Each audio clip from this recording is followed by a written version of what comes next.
आज है हम लोग को अम्ल भस्म तथा लवण पढ़ना है। ठीक है, आज है देखेंगे कि क्या होता है अम्ल भस्म और लवण। देखो इधर अम्ल की परिभाषा आर्हेनियस के अनुसार जो है देखो इधर अम्ल की परिभाषा जो है हम लोग आर्हेनियस के अनुसार चलेंगे अम्ल और भस्म की परिभाषा पर। ठीक है, अम्ल की परिभाषा क्या होता है देखो इधर, तो अम्ल किसे कहते हैं, तो देखो ध्यान से समझो। अम्ल अगर हम एक वैज्ञानिक थे जिनका नाम है आर्हेनियस, ठीक है, एक वैज्ञानिक थे जिनका नाम है आर्हेनियस, ठीक है, तो आर्हेनियस, ठीक है, आर्हेनियस के अनुसार अम्ल किसे कहते हैं। और यही जो परिभाषा है सबसे अच्छा है, क्योंकि बहुत सारे लोग ये बता देंगे कि खट्टा को अम्ल कहते हैं और कड़वा को भस्म कहते हैं। जो गलत है वो उसका गुण होता है, ये नहीं कि परिभाषा होती है। ठीक है, तो देखो अम्ल क्या है, तो आर्हेनियस के अनुसार जो जल में घुल करके, ठीक है, वह पदार्थ क्या होगा, वह पदार्थ जो जल में घुलकर, देखो ध्यान समझो, वह पदार्थ जो जल में घुल करके हाइड्रोजन आयन देता है, हाइड्रोजन आयन देता है, ठीक है, उसे अम्ल कहते हैं। उसे क्या कहेंगे, अम्ल कहेंगे। क्या होगा, देखो समझो, वह पदार्थ जो जल में घुल करके हाइड्रोजन आयन देता है उसे क्या कहेंगे, अम्ल कहेंगे। ठीक है, जैसे देख लो ध्यान से, अगर हम HCl की बात करें, ठीक है, HCl क्या है, अम्ल है, ठीक है, हाइड्रोक्लोरिक अम्ल बताए थे ना।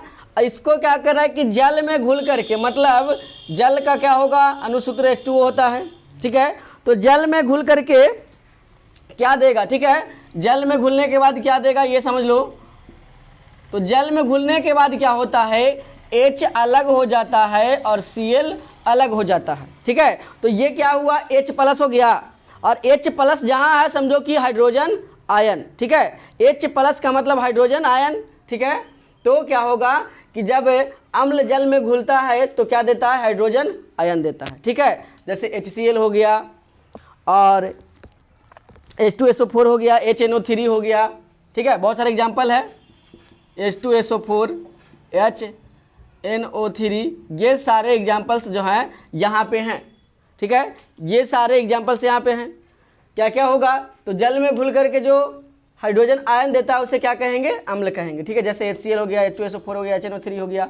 और अम्ल भी जो होता है ना, वो भी दो प्रकार के होते हैं। अम्ल को भी दो भागों में बांट सकते हैं, एक प्रबल अम्ल और एक दुर्बल अम्ल। ठीक है, क्या कहेंगे, प्रबल अम्ल और दूसरा होता है दुर्बल अम्ल। देखो ऐसा है कि अगर हम मान लेते हैं कि मीठा की बात करें, तो कुछ कुछ मीठा जो है ऐसा होता है कि थोड़ा सा डालेंगे तो ज़्यादा मीठा लगता है, लेकिन कुछ कुछ ऐसा है कि ज़्यादा भी डालेंगे तो कम मीठा लगता है। उसी प्रकार यहाँ होता है कि कुछ कुछ ऐसे अम्ल होते हैं जो थोड़ी ही मात्रा में रहने के बाद एकदम हिला के रख देता है। ठीक है, और कुछ कुछ ऐसे अम्ल होते हैं जो जितना ज़्यादा डालना पड़ता है लेकिन प्रभाव कम होता है। उसको देखो, तो वह अम्ल जो जल में घुल करके, ठीक है, हाइड्रोजन, वह पदार्थ जो जल में घुल करके हाइड्रोजन आयन देता है उसे क्या कहेंगे, अम्ल कहेंगे। अब देखो प्रबल का मतलब मजबूत, तो कह सकते हैं कि वह अम्ल जो जल में घुल करके पूरे रूप से हाइड्रोजन आयन देते हैं, क्या होगा, पूर्णतः हाइड्रोजन आयन देता है। क्या देगा, पूर्णतः मतलब पूरे रूप से वो हाइड्रोजन आयन देगा, उसे कहेंगे प्रबल अम्ल। ठीक है, और जो अंशतः का मतलब होता है थोड़ा बहुत, कुछ कुछ। ठीक है, तो थोड़ा बहुत जो अम्ल की मात्रा देगा, जो थोड़ा बहुत H आयन देगा, उससे को क्या कहेंगे, दुर्बल अम्ल कहेंगे। देखो समझो, वह अम्ल जो जल में घुल करके पूर्णतः H आयन देते हैं, हाइड्रोजन आयन देते हैं, उसे प्रबल अम्ल कहेंगे। ठीक है, और वह अम्ल जो जल में अंशतः घुल करके हाइड्रोजन आयन देते हैं, वह अम्ल जो जल में घुल करके अंशतः हाइड्रोजन आयन देते हैं उसे कहेंगे दुर्बल अम्ल। ठीक है,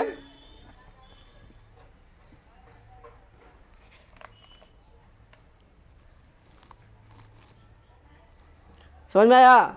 ठीक है, अम्ल क्या है? तो वह पदार्थ जो जल में घुल करके हाइड्रोजन आयन देता है उसे अम्ल कहेंगे। अम्ल के दो भाग होते हैं, अम्ल मतलब दो प्रकार के, एक प्रबल अम्ल और एक दुर्बल अम्ल। ठीक है, जैसे बात किया जाए H2SO4 की, ये होता है सल्फ्यूरिक एसिड। जो बैटरी में तेजाब जिसको कहते हैं ना, वो होता है H2SO4। देखता है थोड़ा सा भी अगर तेजाब गिर जाए तो जल जाता है, तो वो बहुत प्रबल होता है। ठीक है, क्या होता है? प्रबल होता है। और दुर्बल अलग हो जाता है कि जिसमें कितनों मतलब गिर जाए तो कोई फर्क नहीं पड़ने वाला है। ठीक है, वो होता है दुर्बल। चलो लिखो, अम्ल क्या है?